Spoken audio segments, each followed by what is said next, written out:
freedom of speech, rule of law, and respect for human rights, where citizens participate in decision-making processes, hold their leaders accountable, and shape the direction of their society. The history of democracy in the country has been marked by a series of political transitions, military interventions, and struggles for democratic governance. Nigeria's democracy has been fragile and fluctuating since independence, as successive governments struggled to create a sense of national unity in a complex country whose borders were drawn by British colonialists, incorporating more than 200 ethnic groups. May 29 was initially the official Democracy Day in Nigeria, marking when the newly elected Olusegun Obasanjo took office as President of Nigeria. On June 6, 2018, 8 days after May 29, 2018 had been celebrated as Democracy Day, the government of President Muhammadu Buhari declared June 12 to be the new Democracy Day. This was done to commemorate the democratic election of Moshood Abiola on June 12, 1993, which was wrongly cancelled by the government of Ibrahim Babangida. Abiola was later detained after he rightfully declared himself the president. Nigeria gained independence from British colonial rule in 1960 and initially operated as a parliamentary system. However, the country faced political instability and ethnic tensions that culminated in a series of military coups and periods in military rule. The first general elections took place in 1964, which led to the formation of a government headed by Prime Minister Abubakar Tafawa Balewa. However, the early years as an independent nation were marked with political instability and military coup. The first military coup took place in 1966, leading to the overthrow of the civilian government and the establishment of military rule under General Aguiyi Ironsi. Despite the return to civilian rule in 1979, Nigeria continued to experience political turmoil with multiple military coups and periods of military rule. It was not until 1999 that Nigeria saw a return to democracy with the election of Olusegun Obasanjo as president. Since then, there has been several elections with power transitioning between different political parties. The 1999 Constitution created the Fourth Nigerian Republic, a federation with democratic rule, which remains in force today. The 1999 Constitution identifies the national capital, 36 states and their capitals, and 774 local government areas within Nigeria. The nation operates on a federal system of democracy, with the executive headed by the president. The legislature is formed by the National Assembly of Senate and House of Representatives, while the judiciary is headed by a Supreme Court. With 25 years on, democracy in the country has faced challenges over the years, including allegations of electoral fraud, corruption, political violence, ethnic and religious tensions, and economic struggles.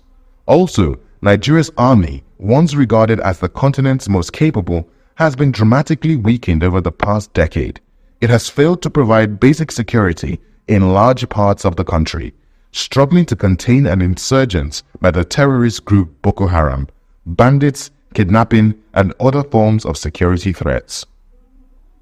In recent years, the country has witnessed a growing youth-led movement advocating for good governance, accountability, and the end of police brutality through movements like End SARS.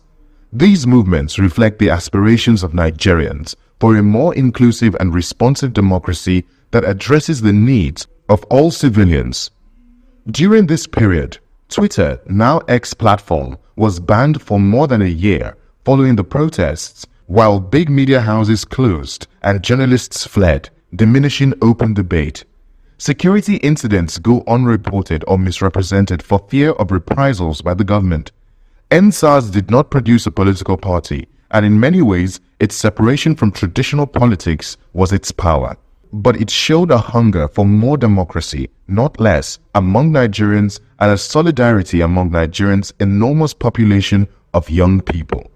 The country, which has made efforts to strengthen its democratic institutions, such as the Independent National Electoral Commission, INEC, responsible for conducting elections, and reforms aimed at improving transparency, accountability, and rule of law, violence has been a lingering feature of elections in the country.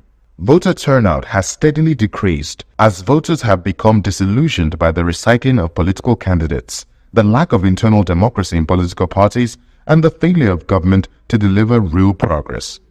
Chinua Achebe, a Nigerian novelist, poet, and critic, says sustaining democracy in Nigeria will require more than just free elections. It will also mean ending a system in which corruption is not just tolerated, but widely encouraged and hugely profitable. Despite these challenges, democracy in Nigeria continues to evolve, with greater participation from civil society organizations, the media, and the general public in the political process. Nigeria remains committed to democratic ideals of freedom, transparency, and accountability as enshrined in its constitution. Upholding democracy in Nigeria requires a commitment to the rule of law, protection of human rights, transparency and accountability in governance, and free and fair elections. Joe Biden gave a stumbling performance in a 90-minute showdown with Donald Trump, the first televised debate of the 2024 presidential election campaign. Ahead of the November 5th election, President Joe Biden is seeking a re-election bid in the Democratic Party, while his main rival, Donald Trump, is contesting again under the Republican Party after his 2020 election defeat. The two men traded words on abortion, immigration, the wars in Ukraine and Gaza, the handling of the economy, and even their golf games, as they each sought to shake up what opinion polls show has been a virtually tied race for months. The Biden campaign had hoped that a strong debate would quell concerns among voters that the 81-year-old Democratic incumbent is too old to serve a second four-year term. Instead, a hoarse-sounding Biden stumbled over his words at times, especially in the early stages of the debate. Democrats have expressed concern at the president's performance, with party insiders saying his early answers triggered panic. Among others, one Biden donor called his performance disqualifying and predicted that some Democrats would revisit calls for Biden to step aside in favor of another candidate ahead of the party's national convention in August. Also, a senior Democratic strategist said that it would be unprecedented for an incumbent to pull out this late in the election cycle, but that there would be calls for Biden to do just that.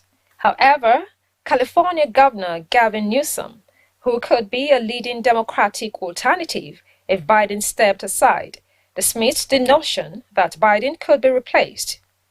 Amid all the criticism, some of Biden's allies supported him, as Vice President Kamala Harris said, though it was a slow start, but there was a strong finish, arguing that voters should judge Biden and Trump based on their years in office. Donald Trump, 78, has also faced questions about his fitness for office, given his conviction last month in New York for covering up hush money payments to a porn star, his efforts to overturn the 2020 election, and his chaotic term in office. He is scheduled to be sentenced in New York on July 11, just days before his party convenes to formally nominate him. But despite a litany of falsehoods from Trump during the debate, the focus in the aftermath was squarely on the incumbent, Joe Biden. The debate at CNN headquarters in Atlanta took place far earlier in the campaign, with more than 4 months before the November 5 election. With opinion polls showing the race in a dead heat going into the debate, even a small shift could alter the campaign's trajectory. Meanwhile, the second and final debate in this year's campaign is scheduled for September. Biden is scheduled for a rally today in Raleigh, North Carolina, a state that Democrats hope to win back from Republicans this November, before flying to New York for a fundraiser and the opening of a monument dedicated to the 1969 Stonewall riot for LGBT rights. While Trump will also hold a rally in Virginia, a state where he has lost twice but hopes to put into play in November. Federal government and organized labor union minimum wage negotiation. Workers around the world come together every May 1st to celebrate freedom, consideration, and humanity. Workers' Day, also known as Labor Day or May Day, is an annual celebration and can be traced back as far as the late 19th century, when workers across the globe began demanding better working conditions, fair wages, and shorter working hours. The theme for this year, which focuses on ensuring safety and health at work in a changing climate, underscores the critical importance of addressing the impacts of climate change on workplace safety and occupational health. This year's Workers' Day is the first under President Bola Tinubu's administration, who was sworn in on May 29, 2023. During his inaugural speech, President Tinubu announced the removal of fuel subsidy in June 2023, declared the Naira exchange rate policy, and recently, the Nigerian Electricity Regulation Commission (NERC) and power distribution companies have increased their electricity tariff for Band A customers. Of fuel subsidy, unfortunately, the budget that I've glimpsed before I assumed office and what I've heard is that no provision is there for fuel subsidy. The fuel subsidy is gone.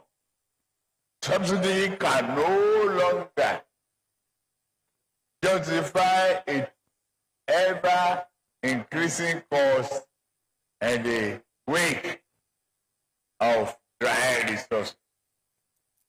We shall instead channel whatever so for to fund to better investment. As Nigeria joined the rest of the world to mark International Workers' Day, IWD, the Nigerian Labour Congress (NLC) and the Trade Union Congress (TUC) say life has been miserable for Nigerians and workers under President Bola Tinubu's administration. This is as the celebration was marked amid spiraling and unending long queues at filling stations, as scarcity of premium motor spirit (PMS), also known as petrol, worsens across the Federation. Inflationary pressure, including food inflation, hike in energy and transport costs, among others. The Nigerian Bureau of Statistics has disclosed that Nigeria's headline inflation rate increased to 33.20% in March 2024, up from 31.70% in February 2024. This represents a month-over-month increase of 1.50 percentage points in the headline inflation rate, according to the released data. Due to the current economic realities in the country, the organized labor unions have called on the administration of President Tinubu to hasten the upward review of the wage awards. The unions are demanding 615,000 naira as the new minimum wage for workers to cope with the many economic realities and high cost of living in Nigeria. The union says the current minimum wage of 30,000 naira can no longer cater for the well-being of an average Nigerian worker, lamenting that not all governors are paying the current wage award, which expired in April, 5 years after the Minimum Wage Act of 2019 was signed by former President Muhammadu Buhari. Meanwhile, on April 29, 2024, the federal government approved a salary increase of between 25% and 35% for civil servants on the remaining 6 consolidated salary structures. Also, the federal government has said that although the Tripartite Committee on National Minimum Wage was yet to conclude its negotiations, workers will not lose anything as the minimum wage will take effect from May 1, 2024. The Minister of State Labor, Nkiruka Onyejiocha, says it is regrettable that the new national minimum wage was not ready before the Workers' Day celebration, but wide consultation is ongoing to ensure that the document is out together as soon as possible. The Nigerian workers should be rest assured that despite the short delay, the minimum wage will take effect on from 1st May 2024. We are not going to lose any time. Earlier in January, the federal government inaugurated a 37-man tripartite committee on national minimum wage, with a mandate to recommend a new national minimum wage for the country. But the recommendations of the committee have not been implemented by the government. The unions continue to insist that inflation has affected the cost of living for an average Nigerian worker, noting that state governors can afford to pay every public servant because they now get more monthly revenue allocation by the Revenue Mobilization, Allocation and Fiscal Commission. Meanwhile, the Nigerian Governors Forum emphasizes the need for the government and organized labor to come up with a sustainable minimum wage in the ongoing negotiations. The NGF made the call in a communique issued at the end of its virtual meeting and signed by its chairman and Kwara State Governor, Abdulrahman Abdulrazak, assuring labor of governor's commitment to pay the workers an improved wage. In response, the Nigeria Labour Congress and Trade Union Congress warned the state governors against defaulting on the minimum wage that will be approved during the ongoing negotiations. The Nigerian Labour Congress and TUC have made it clearly and emphatically that should the minimum wage negotiation continue and linger till the end of May, we can no longer guarantee industrial harmony in this country. We reject unilateral and illegal tariff hike and demand adherence to due process. The NLC and TUC hereby advise NEC and power sector operators to reverse the last increase in electricity tariff within the next 1 week. Amidst the ongoing minimum wage negotiation between the federal government and the organized labor union, collaboration between both parties is needed in order to foster unity, implement better working conditions, and improve quality of life for workers. Increasing the minimum wage can have several benefits for both workers and the economy as a whole, such as stimulating consumer spending.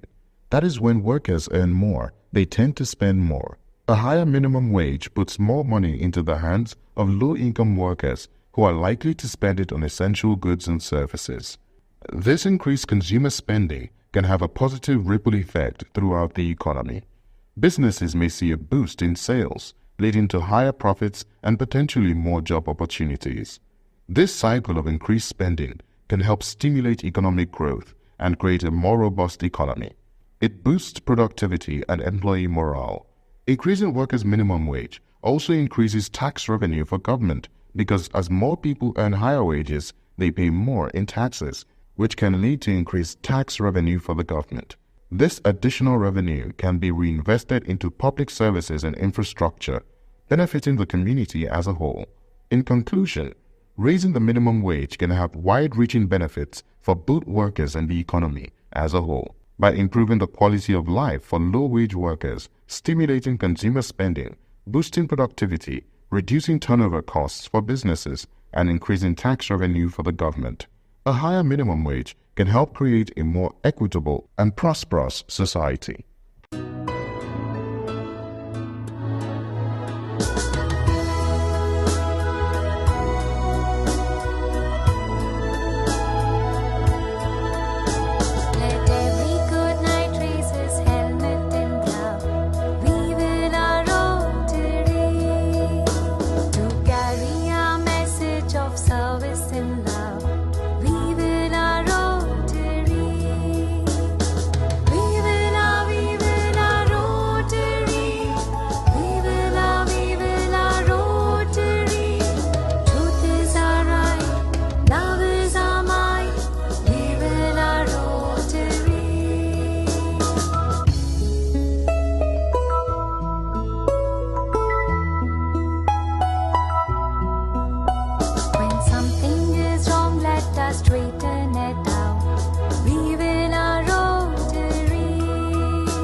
Thank you for joining us again on Biscon Television News. I'm Stella Opara. We begin with the high points of the news. On the national scene, federal government unveils satellite-based crop watch system to boost food security. Suicide bombers were imported, reps allege. In business news, Dangote faults CBN's 26% interest rate. On the foreign scene, at least 87 people feared dead in India religious event. And in the weather sport, Borno government vows to support Al Kanemi FC. Now the news in full. The National Space Research and Development Agency has launched Crop Watch, a satellite-based agricultural monitoring system, in collaboration with the United Nations Conference on Trade and Development and the Aerospace Information Research Center of the Chinese Academy of Sciences. The launch event, which was held in Abuja, brought together international partners and stakeholders to address the critical issue of food security in developing countries. The Director General of NASRDA, Dr. Adepoju Matthew, emphasized the importance of science, technology, and innovation in advancing agricultural development and food security. The DG noted that the world population is projected to reach 9.5 billion by 2050. And food production must increase by 70% to meet this demand. The Crop Watch system uses remote sensing and ground observation data to evaluate crop growth, yield, and releases related information at both national and global levels. Now, a Kano court has adjourned the hearing of the Emirate tussle between Aminu Bayero and Lamido Sanusi to July 4.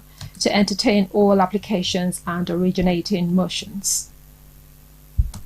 The ongoing Kano Emirate tussle court case as of May 27 had the Attorney General, Speaker of the Kano State House of Assembly, and the Kano State House of Assembly asking the court to grant an order of interim injunction restraining the 15th Emir Bayero and 4 other dethroned emirs from parading themselves as emirs, has been adjourned at the Kano State High Court.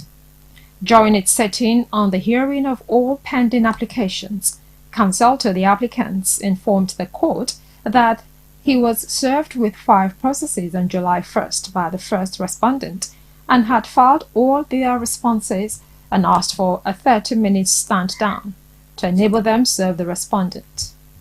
Counsel to Bayero opposed the 30-minute stand down and sought for adjournment to enable him time to respond to the applications.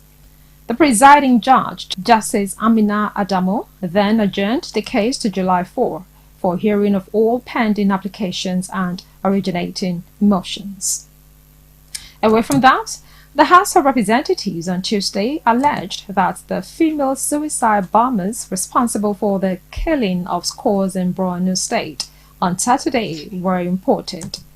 The lawmakers said this in a resolution after considering a motion of urgent national importance by Ahmed Jaha. While condemning the attack, Jaha stated that findings showed that bombers were recruited, brainwashed, and imported from outside the state to carry out the suicide act in Goza, which had claimed over 30 lives. He further argued that the bombings underscored the ongoing threat of terrorism in the country. The lawmaker informed the House that more than 180 people were critically injured and currently receiving treatment in various hospitals in the state. The House then urged security agencies to intensify efforts to prevent a recurrence. While reacting to the incident, the Defense Headquarters on Tuesday described the bombings as Nigeria receding into a state of war. Away from all that, the Rotary Center hosted a public image seminar titled The Magic of Public Image Rotary at the Keystone Bank Hall of the Rotary Center today, July 2nd, 2024, in Ikeja, Lagos. The event, led by Femi Adenekon, Pioneer District Governor of District 9112, attracted an array of distinguished guests and Rotarians. Special guest of honor, Prince Bisi Olatilo, the chairman and CEO of Biscon Communications, added prestige to the seminar, which saw participation from prominent figures including Assistant Governor Ehi Brima, Rotarian Lanre Abidoye, Governor-elect District 9112, Rotarian Senator Kolawole Bajomo, among others. AG Ehi Brima highlighted the seminar's importance and the role of digital media in modern communication. The Public Image is a program of Rotary where we create a platform for Rotarians, especially club presidents and public image chairs of our different clubs, to interact with the media, try to cultivate a relationship with them, because the whole idea is for us to have this partnership so that the media can continue to tell our stories, because Rotarians are people of action, and all our humanitarian service projects, we have to, tell those stories, promote what we do, and we can't do that without our media partners. So one reason we are having this session is to have that engagement with our media friends, and they have always been supportive anyway. So we want to appreciate our media friends and partners for coming, and we believe you continue to assist us to tell our stories. The district governor, Femi Adenakon, also emphasized media partnerships to amplify Rotary's global stories. We need to quickly bring the media world to our doorstep. We need to partner with the media practitioners. We need to have them understand us. Our special theme for this year is written boldly here, the magic of Rotary, the magic of public image in Rotary. Of course, we know that the media can be the vehicle with which we can reach our world. You have been doing this for us for a very long time, but we need you more importantly this year. And because, just like in the Bible, our Lord Jesus Christ says that you cannot light a lamp and put it under the table or the bed. But if you light your candle, you do all projects, we do all our activities, and we don't talk about them. It will be like just winking in the dark. And our media, the media practitioners have so much done very well in the Nigerian experiment that they have led the struggle for us to be able to attain our independence by telling a good story. Prince Bisi Olatilo, CEO, Biscon Communications, stressed the importance of public image, acknowledged the efforts of deceased founding fathers of Rotary Club in Nigeria, and lauded veteran broadcaster Bimbo Loyede for her contributions. At this point, we must pay glowing tributes and homage to the late Rotarian S.L. Edu and the late Rotarian Simon Adebo, Anofi Gobadia, Rotarian Jonathan Bami Babatunde Majaegbe. I see that one of the rooms is named after him, and others who have made strong push for the Rotary Club to be widespread among Nigerians. The Rotary culture actually to be widespread among Nigerians. It's pertinent to note at this point that the formation of these pioneer clubs followed the Rotary international procedures of forming clubs inclusive of intensive effort at community and classified surveys. The growth of Rotary in Nigeria can then be linked to its early years in West Africa. Those in advertising, the media, particularly broadcasting, and indeed others that deal with the public must treat the issue of individual or corporate image as the most sacrosanct issue to be guarded and protected jealously. In fact, as some people put it, image is everything. According to Bimbo, Nigeria's broadcasting icon of global repute, you need an audience to engage and convince them You want to send an idea to them. If you are a politician, you need the voters or the electorate to vote for you. As a pastor, you need the congregation, the converts, and followers. As a teacher, you need students. The seminar featured insightful presentations on enhancing Rotary's public image and concluded with the presentation of appreciation awards to the special guests and speakers. You're watching Biscon Television News. Up next is Business News. Stay tuned.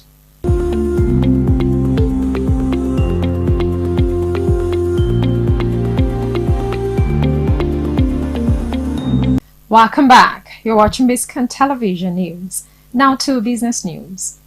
Chairman and Chief Executive of the Dangote Group, Aliko Dangote, has criticized the latest increment of interest rates to almost 30% by the Central Bank of Nigeria. While addressing the audience during the opening session of a three-day summit organized by the Manufacturers Association of Nigeria, MAN, at the banquet hall of the State House, Abuja, Dangote said businesses could not cope with the current rate. In May, following a two-day meeting, CBN's Monetary Policy Committee agreed to increase the monetary policy rate for the third straight time from 24.75% to 26.25%.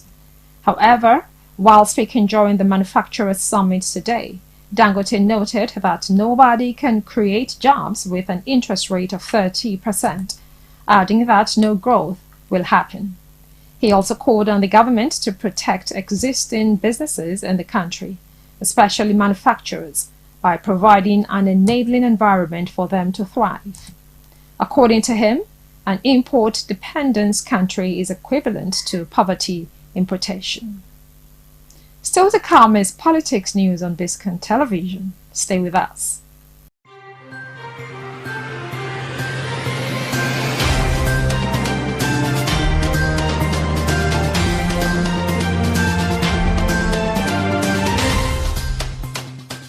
This is Biscon Politics.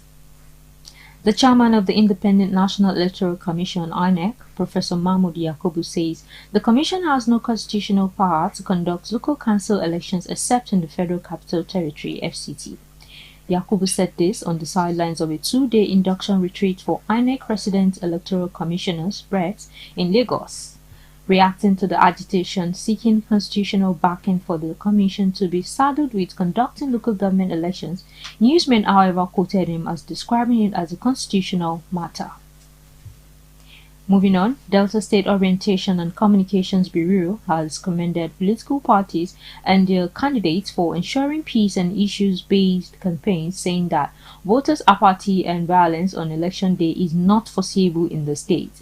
The Chief Executive Officer of the State Bureau, Dr. Fred Latimo Ogenesibe, gave the commendation while speaking to newsmen, emphasizing the need for leaders, stakeholders, and their multifaceted political structures to sustain the tempo of civilized politicking.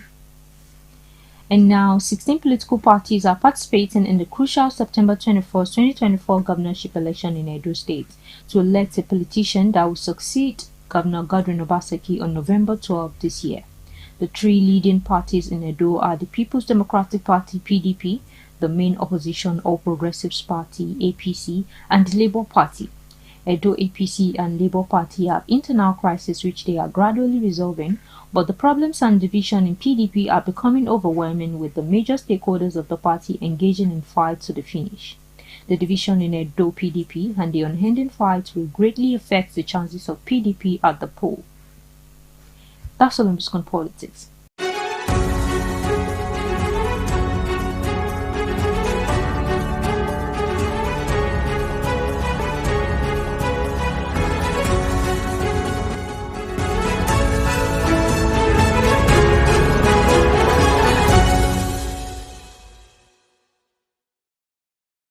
Welcome back to Biscon Television News. Now to foreign news. At least 87 people were feared dead in a stampede at a Hindu religious gathering in India's northern state of Uttar Pradesh. The city is India's most populous state with more than 200 million people. The stampede happened in a village in Hathras district about 200 kilometers southeast of the national capital, New Delhi, where authorities said a large crowd had gathered on an area of open ground in response to a call from a local religious leader. District Police spokesperson Manish Chikara put the death toll at about 60 people, but said the figure may rise. Videos on social media showed bodies piled up on the ground outside a local hospital. Newsmen could not immediately verify the images. Meanwhile, Uttar Pradesh Chief Minister Yogi Adityanath has ordered an investigation. Now, Donald Trump's lawyers have asked for the former president's conviction in his hush money criminal case to be overturned and his sentencing this month delayed, according to newsmen. A letter sent by Trump's lawyers to the New York judge presiding over the trial reportedly cites Monday's Supreme Court ruling that granted the former president immunity from prosecution for official actions he took while in office. In May, Trump was convicted on 34 counts of falsifying business records, as he will be sentenced on 11 July. His team points out that he signed off the records while president in 2017, but one lawyer suggested this was unlikely to be considered an official act. Last year, Trump's lawyers similarly argued that the allegations in the case involved were within the scope of his official presidential duties. However, a federal judge wrote that Trump had failed to show that his conduct was for or relating to any act performed by or for the president under scope of the official acts of a president. The lawyers argue that the Supreme Court's latest decision confirmed the defense position in the New York case that some prosecution evidence should not have been allowed because this constituted official presidential acts. You're still watching Biscon Television News. Coming up next is Sports News. Stay tuned. Audio Jungle.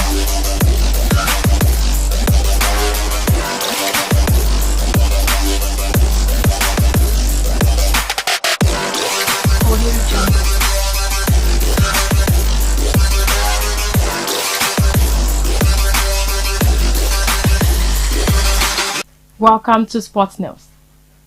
The Borno State government has a promise to give El Kanami warriors all the necessary support needed to prosecute the Continental campaign next season. Idris Kemdi, Senior Special Assistant to Governor Babangana Zulum on Youth and Sport, disclosed this in an interview with newsmen on the sidelines of the 2024 President Federation Final at the Mobolaji Johnson Arena on Saturday in Lagos. He said the El Kanami would not lack anything as Zulum has promised to give adequate support to the team in their Continental campaign next season. Now, according to Spanish outlet Sport via The Standard, Barcelona are now ready to make a move for Everton midfielder Amadou Onana. The Belgium international has just crashed out of the European Championships in Germany after his side suffered a 1-0 defeat to France. Now his potential departure from Everton could accelerate, with Arsenal one of the clubs keen on landing the outstanding 22-year-old. The Catalan Giants seem to be eager to formalize their interest and steal a match on the Gunners, so sporting director Edu may be forced into making an approach sooner than anticipated. And that's it for Sports News.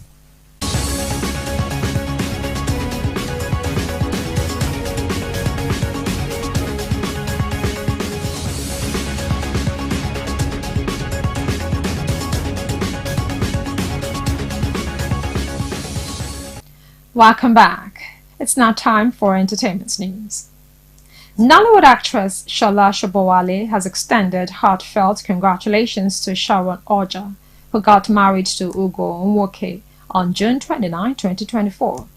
The Nollywood veteran took to her social media page and posted pictures from Sharon's recent wedding ceremony, capturing the essence of Sharon's radiant presence as a bride. Recall that the award-winning actress announced that she had tied the knot back in March 2023 in a heartfelt post on her social media page. She stressed that she had said yes to her husband's wedding proposal a few months before adding that the civil ceremony was already done. However, at the time, she kept her husband's identity hidden from the world, and the news of her marriage was received with great joy by her fans and colleagues. You're still watching Biscon Television News. The news continues shortly.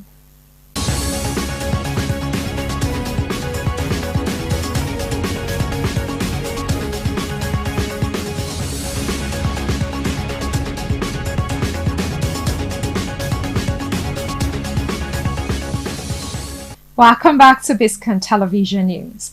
Now to the major points of the news again. On the national scene, federal government unveils satellite-based crop watch system to boost food security. Suicide bombers were imported, reps allege.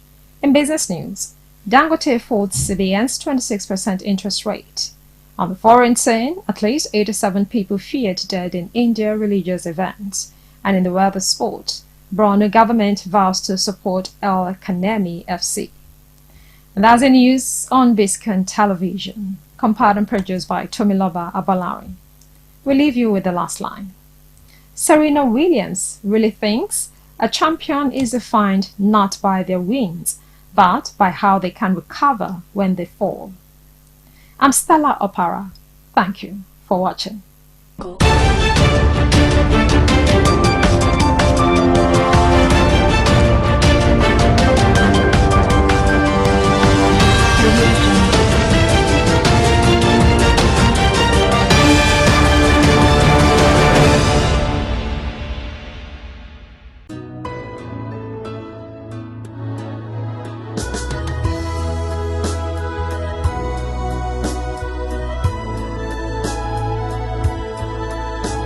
Let every good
To every nook and cranny of the world. People in Canada, in the United States of America, South America, Australia, the whole of the continent of Africa, Asia, and elsewhere. They are looking at what we are doing. They are hearing us loud and clear. And when it is time, those wonderful people who are not able to be here physically will be seen on the screen. Before we continue with the array of introductions that we have, because we have the movers and shakers of the industry here, we have captains of industry, we have people who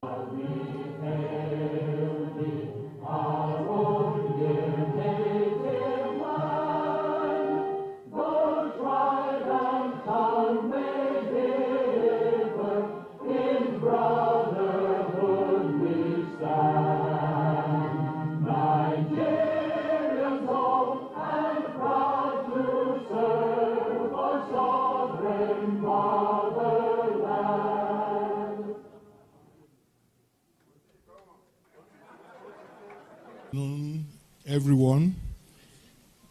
And I want to, it's going to be a welcome address, but we also have to provide some narratives. But first of all, let me acknowledge the presence of God in our midst here for making all of us to be present at this event. We give glory to his holy name. I also want to acknowledge the presence of the governor of Osun State, who is ably represented by Otumba Lai Oriowo, who will be delivering a speech in the course of the program. By order of protocol, and Uncle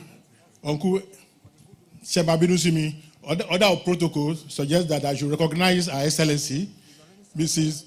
Titi Ponle, former Deputy Governor of Osun State.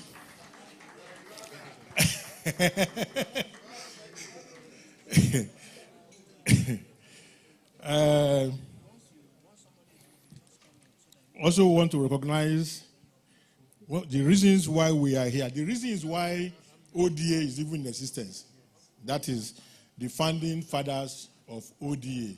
They've been mentioned, but in the course of my speech, I will speak a lot about each of them. But for now, let me just thank them for what they have done, for what they are doing, and for what they will do, because they are still alive. So they will continue to do until they leave us. Our elders, a lot of whom are here today, we also talk more about the elders in the course of the program. And of course, our distinguished members. The strength of ODA is in the members, the quality of members who are movers and shakers in various fields of human endeavor and spread all over the world. So thank you very much, members of ODA, for making ODA what it is today. Thank you very much. Our guest speaker, who is of course also a member of ODA, Dr. Sheye Oyeleye, who is the Director General of Dawn Commission, the Development Agenda for Western Nigeria. So Sheye is a gift from Osun State to Southwest Nigeria. So thank you very much, Sheye, for being here. We have a number of special guests who are not from Osun State, but who are distinguished both locally and globally. And I want to recognize in particular Prince Julius Adelusi, Adelui, OFR. Uncle Julius has been away from Nigeria. He called me about 4 hours ago and said, Shegun, I just saw your invitation yesterday. I said, yesterday? He said, yes. He said he had been away. But he saw it yesterday and he will be here. And he asked me, what time should you be here? I said, sir, please try and be here about 3:30. I said, okay, I will be here. And here he is. So thank you very much, sir, for honoring this invitation. It's very special to us and to this occasion because Uncle Julius is the president of Ugbima Ure Ekiti, the Ekiti equivalent of what ODA is to Osun. So in the course of this program, he will be giving a goodwill a message. And we have had a lot of discussion as to how Osun and Ekiti can work together because we are both Iluoke compared to Lagos, Ogun, and Oyo. So thank you very much, sir, for honoring the invitation. Let me be partial to my constituency because I have here 2 past presidents of the Chartered Institute of Bankers of Nigeria. I have Dr. Uche Olowu, MNI, who is the past president of the Institute of Bankers, of which I'm also a past president. And I have here Dr. Bayo Olugbemi, who is also another past president of my professional banking institute, the Chartered Institute of Bankers of Nigeria. So thank you very much for honoring our invitation. The gentlemen of the press, distinguished ladies and gentlemen, it's a pleasure for me to welcome you to this occasion. And we are here for 7 reasons.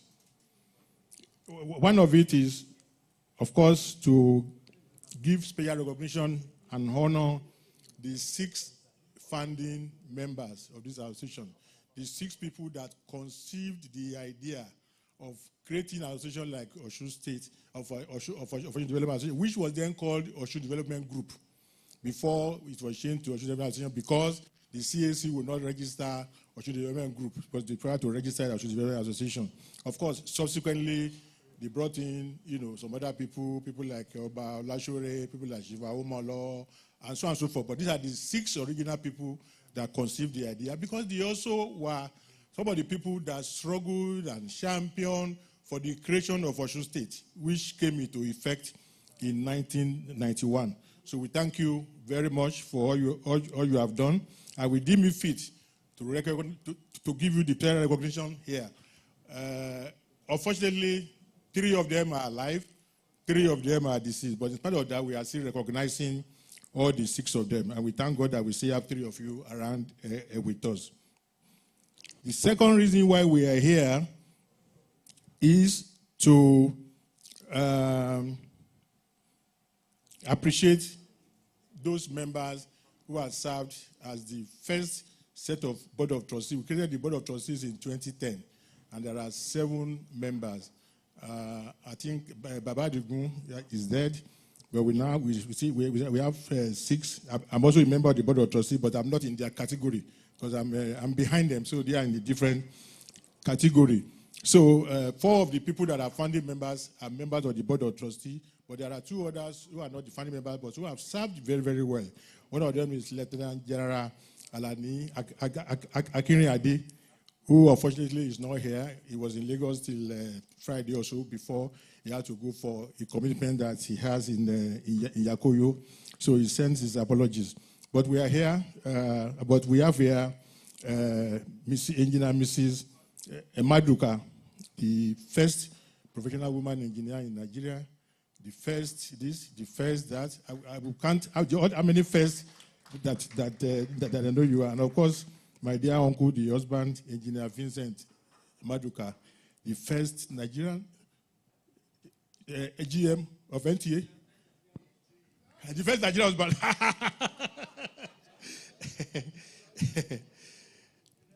So thank you, sir. And of course, we are also, because we said we should be building the future generation. While we are recognizing our uncles and fathers, we also recognize the generations coming behind. So the Colonial Committee selected 2 young Osun indigenes. They are not members of the association, but they are some of the future of Osun. Folusho, a lady, and Kola Wole, I know, a man, who are doing very well in the area. So they will also be honored. You will see their profile in the pamphlet that has been given. We call them Young Osun Trailblazers. Of course, these are awards that we are giving. And I think this is the first time, I don't know, others can correct me if I'm wrong, this is the first time that ODA is giving this kind of recognition. It's going to be a regular event because there are so many people who have been ODA, who have supported ODA. There have been so many of our leaders, governors, both military and civilian, who have done very, very well and cooperated very well with ODA. So I believe that subsequently there will be a lot more of this recognition that will be given to people that have served. We're also inaugurating today the Pioneer Council of Elders. As we are honoring our elders and creating a new structure for ODA, which I will allude to in my speech, we don't want to lose their services. So we want to formally create a council of elders, and they are all made of people who have the wisdom, the age, who are 75 years and above, who will be there as Babang Bejo, who will be, giving us support and advice and guidance as things move on. So some of them are here today, and you'll be seeing them when they get to that.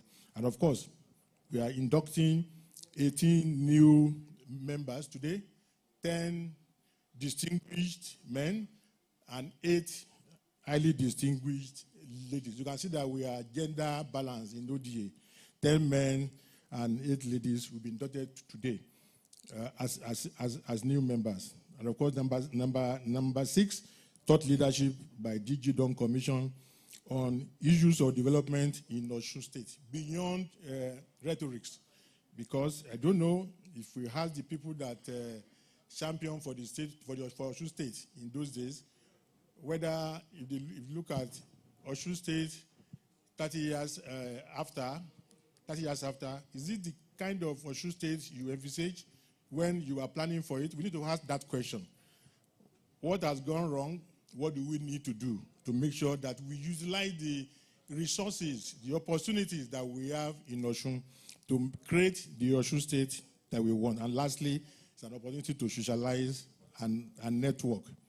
A lot of people may want to find out what is ODA. Of course, in the pamphlet, we've written about what ODA stands for, but for the purpose of others who may not have read it, the Osun Association is a network of accomplished and eminent indigenes of Osun State, bound together with the spirit and urge to support growth and development of the state, selflessly, without asking for anything from the state. They are from all walks of life, both in Nigeria and abroad. I'm stressing the word selflessly because these are not people who are looking for contracts or are looking for appointments for the state. They are people who are made, who are influential, who can benefit the state, and they believe that they can come together and work together. Yes, indeed, some of them have been called upon in the past to serve the state in many, but they were not serving based on the fact that they wanted it. They were serving because they see it as a call to duty, as a service to their state, not something that they went to begging the governor or whatever that they wanted, any appointment from government. It was established in 1995 by those who championed creation of Osun State in 1991. There were 6, and of course, it has grown. And over the years, particularly in those early years, the ODA has supported the state, radio state administration in areas of peace and conflict resolution. For instance, I remember the Ife Modakeke crisis that really created a lot of problems in the state at the time. At that time, I was just joined. I was just a young member, and I was, drafted by the then chairman, Chief Adjuk. I think I was his secretary then, to follow them to the palace of the Oni of Ife. We had the committee of ODA. I think Professor Balaji Akemi was the chairman at the time, went to give a report to the ONE and so on and so forth. And it was a work day. Everybody left whatever they were doing to go and do that. And we thank God that through the efforts of ODA and others, that issue has been laid to rest. There are also issues about problems between the state governments and the union of the state. ODA stepped in. The issue of the LifeTech crisis, ODA set in, and I know there were various committees, committee chaired by Professor Lua, another committee chaired by others, and so on and so forth. And just like Oishiku said, a lot of people from Osun State were instrumental to the creation of LifeTech University. And I know that Professor Lua played a very prominent role. I think was the chairman at the time. Prince Conley also was there. Engineer Mrs. Maduka was also part of the team that created the state and served also in the council. We also had the gap crisis where ODA came in and resolved it. And of course, there are issues of advocacy on issues of development, advisory to the government, planning economic summit. I think the first economic summit was held during the regime of Prince Oyinlola. And ODA was the one that batted that. And I remember that Chief John, one of the elders of ODA, and Prince Wale Omole were the people that represented ODA to drive the first economic summit. And that gave birth to a company called Kajola Investment, which was supposed to be the Osun State equivalent of what Udua is to the southwest. Of course, Industrial and Technical Development Fund to support technical development, late Chief Biscon was the chairman of that. So these are just a few examples of activities of ODA. And ODA have supported, guided, and advised successful administration, both military and civilian. Of course, ODA does not have the political power. We can only advise. Whether those advice are taken or whether they are even implemented the way it should be implemented is a different thing. And that is why ODA has decided that apart from just advising, we also have to initiate private sector-led things where we can have control of the outcome of those interventions. So I'm not just advising governments who may have a totally different idea of what you are talking about or planning to do. I'll also be speaking shortly, on that. So the president of the event of today and the future direction of ODA. Let me also, before I go to this new direction, let me also talk about those that we are honoring today, because it is the reason why we are here, the reason why the ODA is here. We mentioned Chief Laji Abuaba, who is here with the wife, Mrs. Abuaba. Chief Alababa, as I've been mentioned earlier on, was the first civilian, at that time it was combined, head of service and SHG. I mean, very, very powerful position. And he was working, of course, with the military administrator. I know military administrator, they don't really know much. They rely a lot, almost 100%, on the SHG. So he was the brain behind the foundational work that was done in Osun State. So we thank you very much, sir, Chief Ababa, for all that you have done for Osun State. And I'm told, I don't know whether it is true, that when Osun State was created and Osun people moved to Osun, that people say, all the good people in Oyo State have moved to Osun. That was what we had. So it appeared that Osun people were actually the one running the whole Oyo State. So thank you very much, sir, for that. And of course, you later also took another national assignment. And I'm not sure so many people remember, sir, that after you left SSG, you became the managing director of NEFUND, National Economic Recovery Fund in Abuja. And they did incredibly well. So thank you very much, sir. Of course, Prince Tunde Ponle, an accomplished industrialist who set up the first indigenous manufacturing company in Nigeria that has won so many awards. He also created the first golf club in Osun State. And of course, we all know the MyCom group, a philanthropist of note. So thank you very much, sir, for all you have done and all you continue to do for the state and for humanity. And thank you very much, Madam, for the support.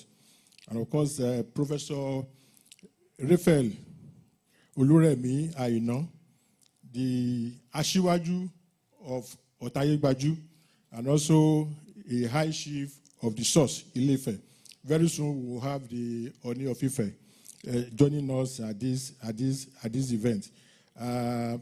Professor Aino has been many firsts in many ways. He's the first professor of technical education in Nigeria, maybe Africa even, but at least I'm sure of Nigeria. The first professor of technical education.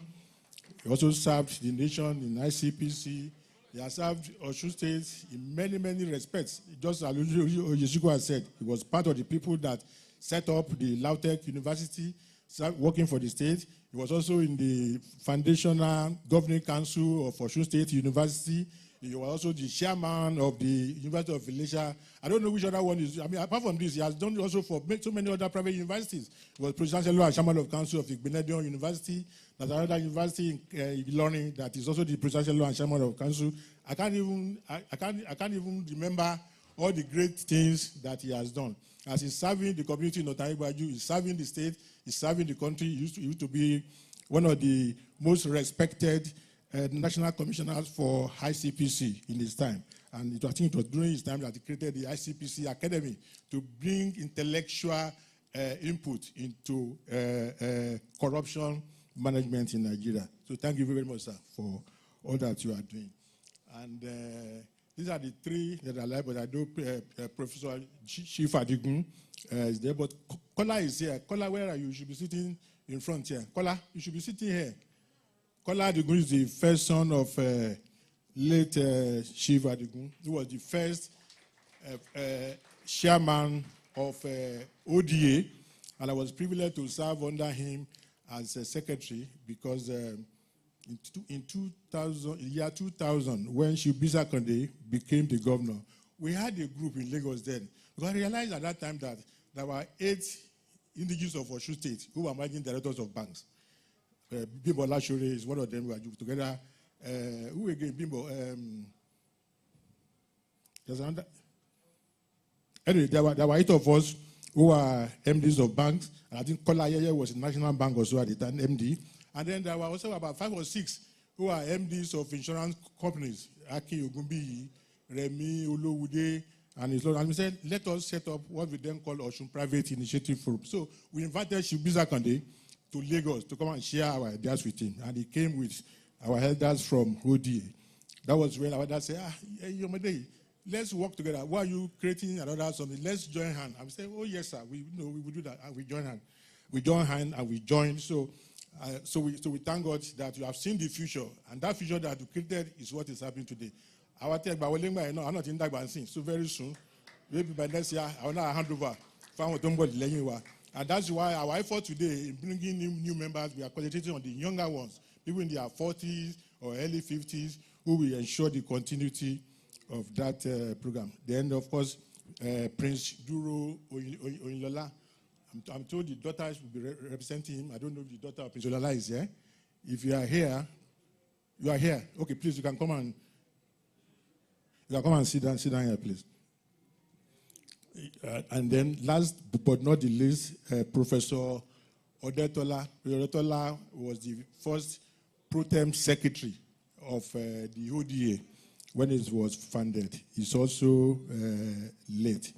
So that is giving honor to whom honor is due. And of course, I've talked about the Board of Trustees, the 2 members, Lieutenant General Alani Akinradi GCON. We all know him. He's a national icon, former Chief of Army Staff, former Minister for Agriculture, and so on and so forth. And my auntie here, Engineer Mrs. Emaduka, first woman professional engineer, first woman president of Nigeria Academy of Engineering, first this, first that. About a month ago, she was talking to me when she saw a new member, the MD of LNG Brunel, and she said, she didn't come in. She said, you know that I'm in Nigeria? I said, yes. She remember when she was on the board of NNPC. I said, Auntie, you serve on the board of NNPC again? She said, yes. That she was the one that chaired the committee that did the report of the Nigeria LNG before it was created. She has also been a member of the Lautech University. She's been chairman of Osun State Polytechnic Governing Board. So she's done so many things, but she's always very humble, easygoing, you know. Can we? You can hear me? Okay.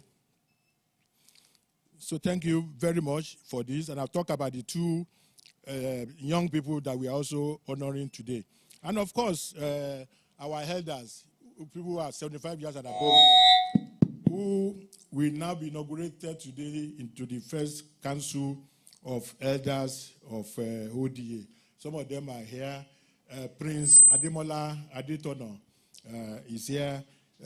Uncle Ademola Adetono served in the last executive, and we really benefited from his wisdom, from his maturity, and from his experience that he used to be executive director of Leventis Group.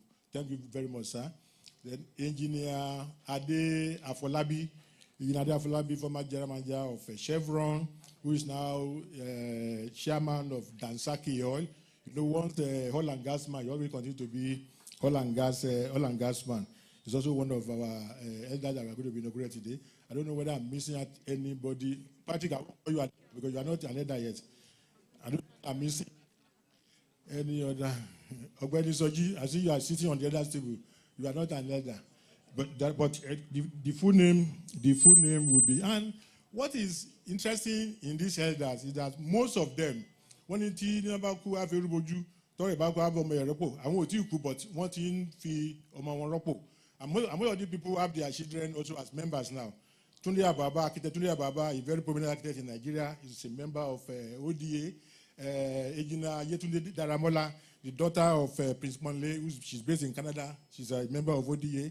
Kola Wole Aino, the son of Professor Olu Aino, is a member of ODA. Engineer Afolabi, the father of that internationally renowned sickle cell Professor Bose Afolabi, is also a member. So all of them are, are giving back some members of their family to be members of the ODA. Looking at the future, ODA has in the last few years, from a number of 6, we have now grown to 136. And in December,